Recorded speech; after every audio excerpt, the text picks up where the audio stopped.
right, this one's for everyone who's been in my comments telling me that I'm overreacting and fear-mongering about Social Security, and it gives me no pleasure to say what I'm about to say. What's that? Well, it was confirmed in a absolute bombshell article by the Washington Post today. Social Security is not about to break down, it's breaking down as we speak. And it is a result directly of cuts by Elon Musk, and it is at the request of the White House, of Donald Trump, who is directing this attack on Social Security. Now I'm going to read you some of the quotes from the article. It says that the Social Security Administration website crashed 4 times in 10 days this month, and that this blocked millions of retirees and disabled Americans from logging into their online accounts because the servers were overloaded. The article points out that more than 12% of the staff of 57,000 in the Social Security Administration have been fired since DOGE started doing cuts. They were already understaffed. The turmoil is leaving many retirees, disabled claimants, and legal immigrants who need Social Security cards with less access or shut out of the system altogether. As Senator Angus King put it, what's going on is the destruction of the agency from the inside out,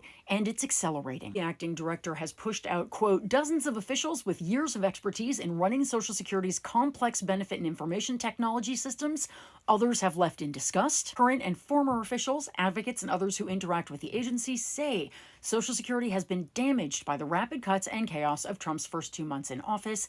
They fear it is part of a long-sought effort by conservatives to privatize all or part of the agency. They're creating a fire to require them to come and put it out, said one high-ranking official who took early retirement this month. The article reminds us again how Dudek, the guy who took over as acting administrator, although he has no experience or qualifications to be in this role, hurried to cut costs when he took over in mid-February, canceling research contracts, offering early retirement incentives and buyouts across the agency, and consolidating programs and regional offices. Entire offices, including those handling civil rights and modernization, were driven out. The 10 regional offices that oversee field operations were slashed to 4. Then there's the privacy violations. Musk's DOGE team began pouring through Social Security's massive trove of private data on millions of Americans working in a 4th floor conference room, unsecured by the way, with blackout curtains on the windows and an armed security guard posted outside.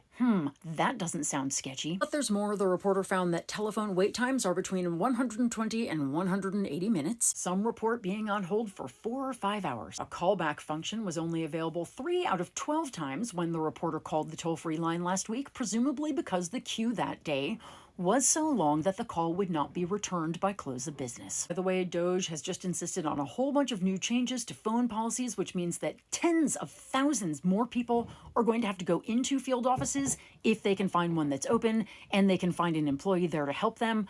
But the phones are already slow. The new phone transactions don't take effect until next week. Field offices are already deluged. Imagine what it's going to be like once they start shutting more down. Complicated benefits cases are falling by the wayside. Online claims, which are completed by field staff, are backed up. A DOGE-imposed spending freeze has left many field offices without paper, pens, and the phone headsets staff need to do their jobs communicating with callers at the exact moment phone calls are spiking. One field office is even telling people to fax instead of call because you can't get through on the phones. An employee told a caller, "I hope we're going to be here, but I can't guarantee anything." Here's what it comes down to. Trump lied. He said he wasn't going to touch Social Security. He says he's not touching it now. He always knew he would, and he is breaking it as we speak. So I'm asking you all to summon your inner defiance and fight this while we still can. This is not his money, and it's not Elon's money. It's yours, but it won't be for long if you don't fight back.